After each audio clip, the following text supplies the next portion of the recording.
High বন্ধুরা, আজকে আমি হাজির হয়েছি 2014 সালে মুক্তিপ্রাপ্ত একটি আমেরিকার হরর অ্যাকশন মুভি জানগুলা আনটোল্ড নিয়ে, যেখানে দেখানো হয়েছে এক রাজ্যের রাজা তার প্রজাদের আর তার পরিবারকে রক্ষা করার জন্য সে নিজেকে এক ভয়ঙ্কর দানবের কাছে সঁপে দেয়।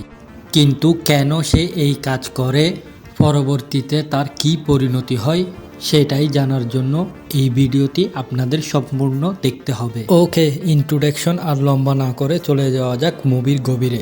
ওকে, শুরুতে আমাদের জানানো হয় তুর্কি সম্রাট 1942 সালে ট্রান্সিলভেনিয়া নামক একটি রাজ্য থেকে প্রায় 1000 বালক তাদের সেনাবাহিনীতে যোগ করে।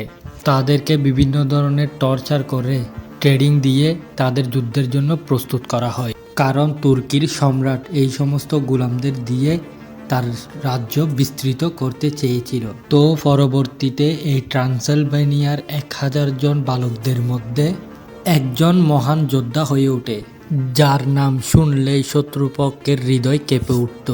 এমনকি তার ত্রাস এতটাই ছিল যে শত্রুরা তার নাম রাখে ড্র্যাগন পুত্র, রাগ দ্য ইম্পেলার। কিন্তু কিভাবে সে এতগুলো যুদ্ধে এতগুলো মানুষকে হত্যা করার পর নিজেই নিজের এই হত্যা লীলাতেই বিরক্ত হয়ে পড়ে। ফলে এই সমস্ত কর্মকাণ্ড ছেড়ে তুর্কির সাম্রাজ্য থেকে বিদায় নিয়ে নিজের রাজ্যে ফিরে বাবার অবর্তমানে ট্রান্সিলভেনিয়া শাসন করতে শুরু করে। আর এই ড্রাগি হলো এই মুভির মেন চরিত্র, যাকে আমরা পরবর্তীতে ড্রাগি রূপে দেখব।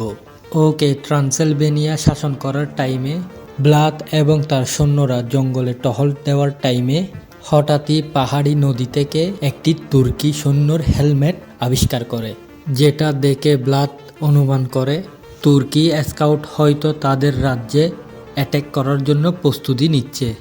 কিন্তু হঠাৎই কিভাবে তুর্কি সেনাদের হেলমেট এখানে আসবে, ফলে অনুমান নিয়ে তারা ওই নদী ধরে সামনের দিকে এগিয়ে গেলে তারা একটি গুহাতে উপস্থিত হয়, যেখানে ব্লাদ তাদের সেনা সদস্যদের আগে থেকেই জানিয়ে দেয় এই গুহাতে রয়েছে তুর্কি গুপ্তচর।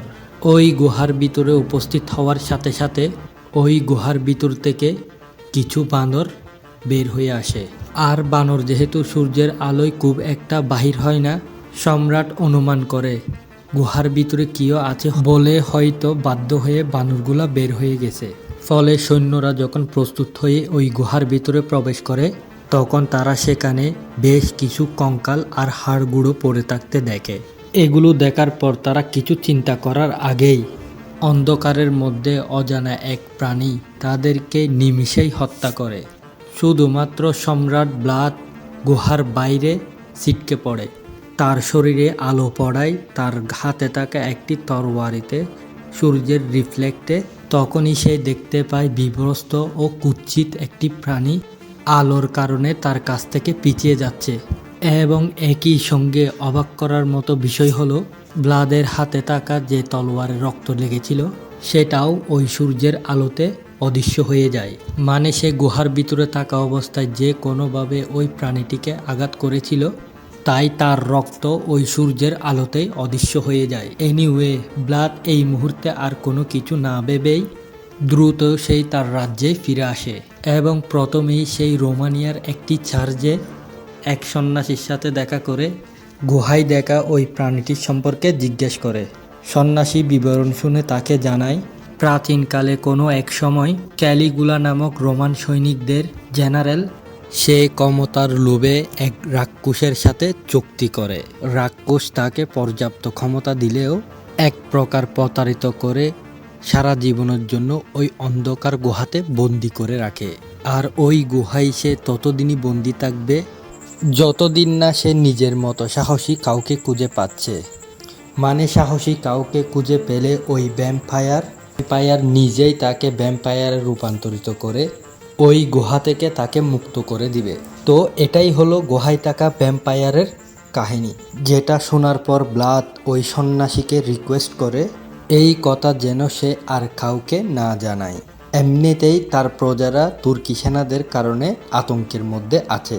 এর উপর তারা যদি ভ্যাম্পায়ার সম্পর্কে জানতে পারে, তাহলে পুরো পেনসিলভেনিয়াতে উচ্ছৃঙ্খল সৃষ্টি হবে, যেটা ব্লাদ একদমই চায় না।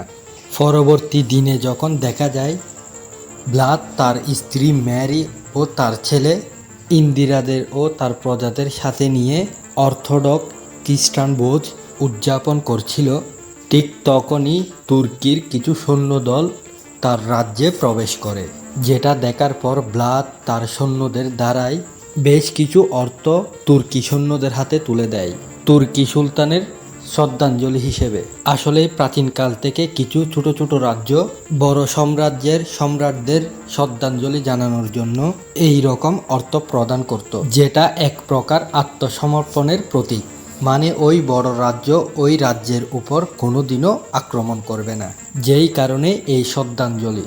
কিন্তু এখান থেকে ওই শ্রদ্ধাঞ্জলি নিয়ে যাওয়ার আগে একজন সৈন্য ব্লাদকে উদ্দেশ্য করে জানায়, তুর্কির বর্তমান সম্রাট দ্বিতীয় মাহমেদ তাদের এই ট্রান্সিলভেনিয়া থেকে 1000 বালক উপহার চেয়েছে, যাদেরকে তুর্কি সেনাবাহিনীতে অন্তর্ভুক্ত করা হবে। আর ঠিক যেমনটাই ব্লাদ ছোটবেলায় তুর্কি সেনাবাহিনীতে লড়াই করেছিল। ব্লাদ এই কথা শোনা মাত্রই তুর্কি সেনাদের ওই শ্রদ্ধাঞ্জলি নিয়ে এখান থেকে চলে যেতে বলে।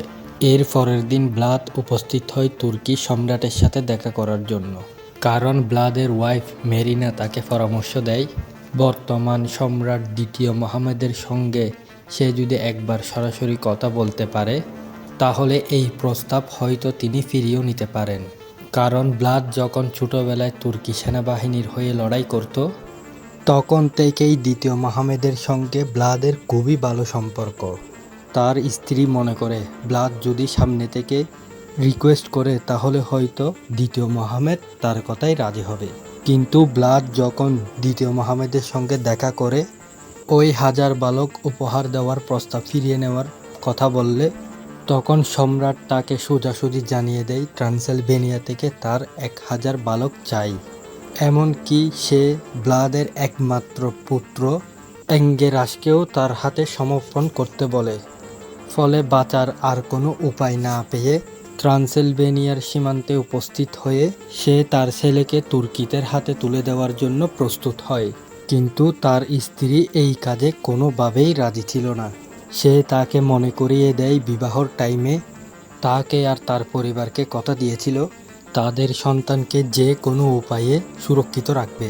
তাই বর্তমান পরিস্থিতিতে তাদের ছেলেকে তুর্কিদের হাতে তুলে দিতে কোনোভাবেই পারে না।